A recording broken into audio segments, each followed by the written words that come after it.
வணக்கம்.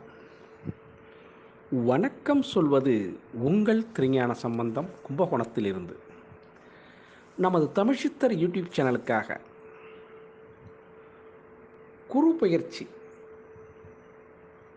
அதன் சிறப்பு பலன்களை உங்களுக்கு வழங்க இருக்கிறேன். குரு பகவான் நவக்கிரகங்களிலே முதன்மை கிரகமாக வழங்க இருக்கக்கூடியவர் குரு பகவான். அவர் முழு சுபர். இது உங்களுக்கு எல்லாருக்கும் தெரியும். சரிங்களா? அதன்படி ஒரு திருமணம் நடைபெறுவதாக இருந்தாலும் சரி, சுப நிகழ்ச்சிகள் எது நடக்கிறதுனாலும் குருவை தான் நம்ம குரு பலம் இருக்கா அப்படின்னு தான் பார்ப்போம். ஒரு திருமணம் ஆரம்ப காலம் வந்ததுனாக்கா, திருமணம் ஏற்பாடு பண்ணோம்னாக்கா, குரு பெ குரு நல்லா இருக்கா அவர் பையனுக்கு, அந்த பொண்ணுக்கு குரு நல்லா இருக்கா அப்படின்னு தான் கேட்பாங்க. ஏன்? அவர் இருந்தால் தான், அவருடைய பார்வை இருந்தால் மட்டும்தான் அது அந்த திருமணமோ அந்த சுப சடங்குகள் எல்லாமே சுபிட்சமாக நல்லாயிருக்கும் என்பது ஐதீகம். அது உண்மையும் கூட. ஆனால் குரு பகவான் இருக்கிற இடத்த விட பார்க்கிற பார்வையில் தான் குரு பகவானுக்கு பலம் அதிகம்.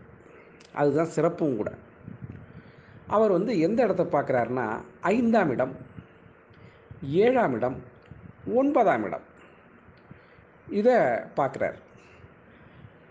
அவர் இருக்கிற இடம் அவ்வளோ திருப்தியாக இல்லைனாலும், அவருடைய பார்வைப்படும் இடங்கள் இருக்குது பாருங்கள், அது புனிதப்படும். எவ்வளோ பிரச்சனை இருந்தாலும் தீர்ந்துடும். சரிங்களா? அதுதான் குரு பகவானுடைய பலாபலன்கள். குரு முழு சுபர். சரிங்களா?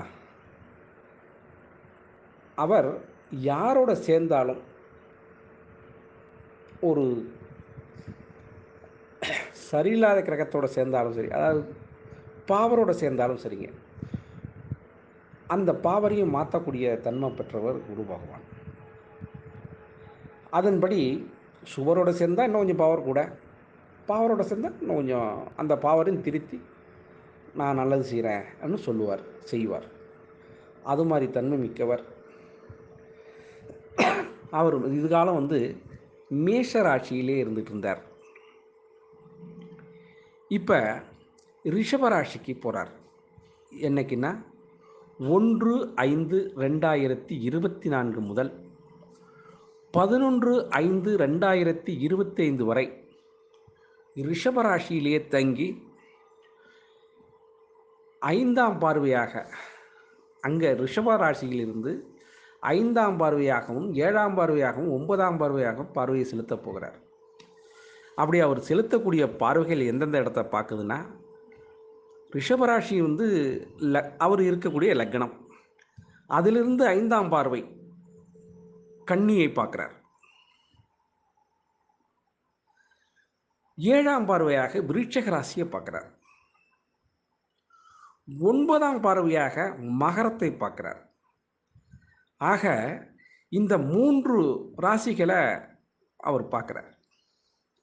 அந்த 3 ராசிகளும் புனிதப்படும். சரிங்களா? அப்போ ரிஷபராசி எப்படி ஆகும், அதை இந்த பலனில் சொல்கிறேன் கேளுங்க. இருந்தாலும் இதுதான் குரு பெயர்ச்சியோட அமைப்புங்க. இப்படி தான் பார்க்கணும். இப்போ மேஷத்துக்கு பார்க்குறோம். முதல்ல நம்ம மேஷத்தை தான் பார்ப்போம், கடைசியாக தான் மீனத்துக்கு பார்ப்போம். சரிங்களா? காலசக்கரம் இப்படி தான். முதல் சக்கரம் ஆரம்ப புள்ளி எதுனாக்கா மேஷம்தான், கடைசி புள்ளி எதுனாக்கா மீனம்தான். இதுதான் உண்மை நிலை. சரிங்களா? இதன்படி தான் நம்ம பலாபலன்கள் எடுக்கணும், கொடுக்கணும். அதன்படி மேஷராசியிலே அவர் இதுகாலம் இருந்துகிட்டு இருந்தபோது அவங்களுக்கு ரொம்ப படாதபாடு தான் படுத்திகிட்டு இருப்பார், இருந்திருக்கணும். அதை அந்த ராசியில் சொல்லும்போது சொல்கிறேன். குரு பகவானுடைய பார்வைகள் அங்கங்கே படும்போது அந்த இடம் புனிதமடையுதுன்னு உங்களுக்கு சொன்னேன். அது உங்கள் ராசிக்கு எத்தனாம் இடம் நல்லா பார்க்கணும், நல்லா புரிஞ்சுக்கணும். இப்போ இப்போ மேஷ ராசிக்கு வந்து அது எத்தனை இடம் வரும்? 6ஆம் இடம், 8ஆம் இடம், 10ஆம் இடத்த பார்க்கும். அது மாரி ஒவ்வொரு ராசிக்கும் மாறி மாறி தான் பார்க்கும். அத நான் விளக்கமா சொல்றேன் கேளுங்க. சரிங்களா? குரு பலன் யார் யாருக்கு கிடைச்சிருக்கு? குரு பலன் வந்தா என்ன செய்யலாம்? எல்லாமே விரிவா பார்ப்போம். இப்ப நம்ம வீடியோக்குள்ள போலாங்களா? அதுக்கு முன்னாடி நம்மளோட தமிழ் சித்தர் யூடியூப் சேனலை லைக் பண்ணுங்கள், ஷேர் பண்ணுங்கள், சப்ஸ்கிரைப் பண்ணுங்கள். ஒரு முறை பெல் பட்டனை அழுத்தி உறுதிப்படுத்துங்க. உங்களுடைய எண்ணங்களையும் கருத்துக்களையும் கமெண்ட்ஸில் சொல்லுங்கள். அப்போ தான் நம்ம கொடுக்குற ஆடியோ வீடியோ உங்களுக்கு உடனுக்குடன் கிடைக்கும். சரிங்களா? வாங்க வீடியோக்குள்ளே போகலாமா? கும்பராசி கும்பலக்கணத்தில் பிறந்த அன்பர்களே, இந்த கும்பராசி கும்பலக்கணத்தில் பிறந்தவங்களுக்கு இந்த குரு பயிற்சி எப்படி இருக்கும்? நன்மை தருமா, இல்லை வேறு ஏதாச்சும் கொடுக்குமா என்பதை இப்போ பார்ப்போம். வாங்க வீடியோக்குள்ளே. கும்பராசி அன்பர்களுக்கு 4ஆம் இடத்திலே போய் அமர்றார் யார்? குரு பகவான். அந்த 4ஆம் இடம் வந்து மாத்திருஸ்தானம், அம்மாவோட இடம். சரி, அங்கே குந்திட்டு அவர் என்ன செய்கிறார்? 8ஆம் இடம், 10ஆம் இடம், 12ஆம் இடம் இதை பார்வையிடுறார். ஆக அங்கே குந்திக்கிட்டு 8, 10, 12 ஆகிய இடங்களை அவர் பார்க்குறார். அப்படி பார்த்தா என்ன நடக்கும்? 8ஆம் இடம் ஆயுள் ஸ்தானம், ஆயுளில் பிரச்சனை இல்லை. குரு பகவான் பார்த்தா கோடி புண்ணியம். 10ஆம் இடம் தொழில் ஸ்தானம், பிரச்சனை இல்லை, தொழில் சிறக்கும். 12ஆம் இடம் விரயஸ்தானம், ஞாபகத்தில் வச்சுங்க. உடல் பிணி உபாதை அதெல்லாம் சில மாற்றங்கள் அப்பப்போ கொடுத்துக்கிட்டு தான் இருப்பார். ஆக ஒரே நேரத்தில் 3 கல்லை எறிகிறார் யார்? குரு பகவான். அப்படி 3 கல்லை எறியும் போது 2 கல் நல்ல விதமாகவும், ஒரு கல் மட்டும் கொஞ்சம் பிஞ்சு காயாகவும் அடிப்படுது. ஆக பலனும் அப்படி தான் உங்களுக்கு இருக்கும் இந்த கும்பராசி நபர்களுக்கு. சரிங்களா? கும்பராசி அன்பர்களுக்கு அப்படி தான் இருக்கும். 4ஆம் இடத்துல குரு, உங்கள் ராசியிலேருந்து 4ஆம் இடத்துல குரு தங்கியிருக்கார். இப்போ வர போகிறார் 4லேருந்து. உங்கள் மனசு ஒரு நிலையில் இருக்காதுங்க. நல்லா புரிஞ்சுக்கிங்க. கும்பராசி அன்பர்கள் மனசு வந்து அப்படியே சுழல் காற்றுல மாட்டினது மாதிரி சுற்றி சுற்றி சுற்றி அடிக்கும். ஒரு நிலையில் நில்லாது.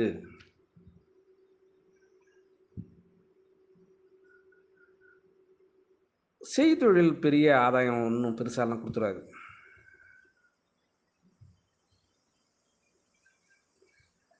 அரசாங்கத்திலேருந்து ஏதோ ஓரளவு ஒத்துழைப்பு உண்டுங்க. அப்படி இப்படியே ஓடிட்டுருக்கோம். அப்பப்போ கொஞ்சம் நிவாரணம் மாதிரி உங்களுக்கு ஏதாச்சும் கிடச்சிக்கிட்டு இருக்கும்.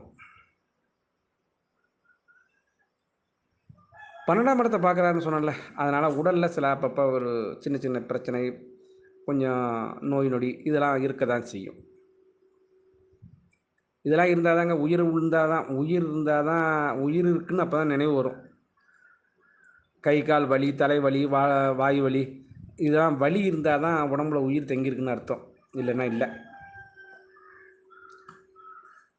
அதை நம்ம நினைவில் வச்சுக்கணும். ஆனால் கும்பராசி அன்பர்கள் ஒன்றுமே இல்லாமல் நிராபானியாக இருந்தால் கூட மக்கள் யாரும் நம்ப மாட்டாங்க. அவர்கிட்ட என்னமோ இருக்குது, வச்சுக்கிட்டு எடுக்க மாட்டேங்கிறாரு. அவர் நினச்சா ஒரே நாளில் எல்லாம் செஞ்சுருவார். அவரால் முடியாது எதுவுமே இல்லை. இப்படிலாம் இந்த வடிவேலுக்கு ஒரு வின்னர் படத்தில் சொல்லுவாங்க பாருங்கள், அது மாதிரி இன்னும் இந்த ஊர் நம்மளை நம்புதான்னு கேட்பாங்க பாருங்கள்.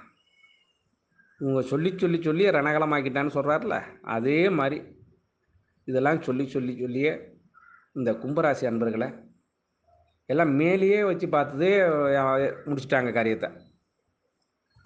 அது இப்போ உங்களுக்கு பழக்கமாயிடுச்சு. அதுக்காக கீழே இறங்கி போகிறது கிடையாது, யார்கிட்டையும் எதுவும் கேட்குறது கிடையாது. ஒன்றும் இல்லைனாலும் அது போனால் போது போ, வந்தால் இருந்துட்டு போ அப்படிங்கிற சிந்தனை உங்களுக்கு வர ஆரம்பிச்சிச்சு. நடக்கிறது நடக்கிறதே பார்ப்போம், ஒன்றும் பெரிய பிரச்சனை இல்லை. ஆமாம் ஆண்டாண்ணா ராவணா ஆண்டாண்ணா எல்லாத்தையும் பார்த்துப்போம், இதுவும் ஒரு நாளைக்கு மாறும். இது எல்லாமே உங்களுக்கு தெரிஞ்ச விஷயம்தான். இந்த கும்பராசி அன்பர்கள் நல்லா குறிப்பாக ஒன்று சொல்கிறேன், எழுதி வச்சுக்கங்க. எதிர்காலத்தை கணிக்கக்கூடியவங்க, அதில் மாற்றம் இருக்காதுங்க. இன்னைக்கு சொச்ச பொழுதில் இது நடக்கும் இன்னும் ஒரு மனசில் உங்களுக்கு தோன்றுச்சுன்னா அது நடந்தே தீரும்,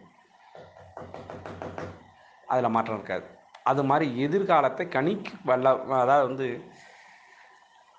கணிப்பு திறன் உள்ளவங்க, எதுக்க வர்றவனை அப்படியே முகத்தை பார்த்தே பதில் சொல்ல முடியும், அது மாதிரி திறமை பெற்றவங்க இந்த கும்பராசி அன்பர்கள்.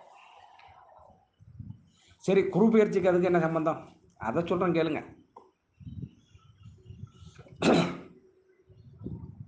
அது மாதிரி அப்படிலாம் ஒரு நல்ல முடிவு எடுக்கக்கூடிய உங்களுக்கு இந்த குரு பகவான் சிறு சிறு பிரச்சனைகளை கொடுத்தாலும் உங்களை கை தூக்கி விட்டுருவார், அதில் மாற்றம் இல்லைங்க. 7.5 நடக்குது ஒரு பக்கம், அதை விடுங்க. அதுவும் யார், உங்கள் நண்பர் தான். சனி பகவான் யார், உங்கள் ராசிக்கார் தான், உங்கள் ராசி அதிபதி தான்.